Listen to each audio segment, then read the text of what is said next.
সাতক্ষীরার ভোমরা স্থলবন্দর হ্যান্ডলিং ও গোডাউন শ্রমিক ইউনিয়নের ত্রিবার্ষিক সাধারণ সভা 2025 অনুষ্ঠিত হয়েছে। রবিবার সকাল 10:30টায় ভোমরা স্থলবন্দর চত্বরে ইউনিয়নের সভাপতি মোহাম্মদ আনারুল ইসলাম গাজীর সভাপতিত্বে এই সভা অনুষ্ঠিত হয়। বিস্তারিত থাকছে মোকাররম বিল্লাহ ইমনের তথ্যচিত্রে। সভায় প্রধান অতিথির বক্তব্য রাখেন সাতক্ষীরা জেলা জামায়াতের সেক্রেটারি মাওলানা আজিজুর রহমান। বিশেষ অতিথি হিসেবে উপস্থিত ছিলেন সংগঠনের প্রধান উপদেষ্টা হাবিবুর রহমান হাবিব, আলীপুর ইউনিয়নের চেয়ারম্যান আলহাজ আব্দুর রউফ, ভোমরা C&F এজেন্ট অ্যাসোসিয়েশনের সভাপতি আবু হাসান, জেলা বিএনপির যুগ্ম সম্পাদক আবুল হাসান, ভোমরা ইউনিয়নের চেয়ারম্যান ইসরাইল গাজী সহ আরও অনেকে।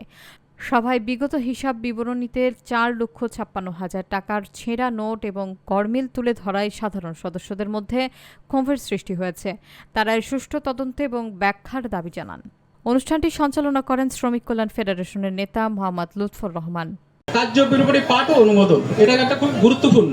এটা আমরা পাইনি। আর এই সংগঠন সম্বন্ধে আমি যেহেতু আপনারা দীর্ঘদিন জানেন, আমি নতুন এমপির সামনে 1 মিনিট 14 জন আমার গেলিপার 24টা মামলা 14 মামলা হারুন গই মানে আগে তুলনায় আমাদের একটু ছেড়ে থাকে এখন বেশি হয় ভাইরা, যেহেতু আর সমগ্র অনুষ্ঠানটি সঞ্চালনা করছেন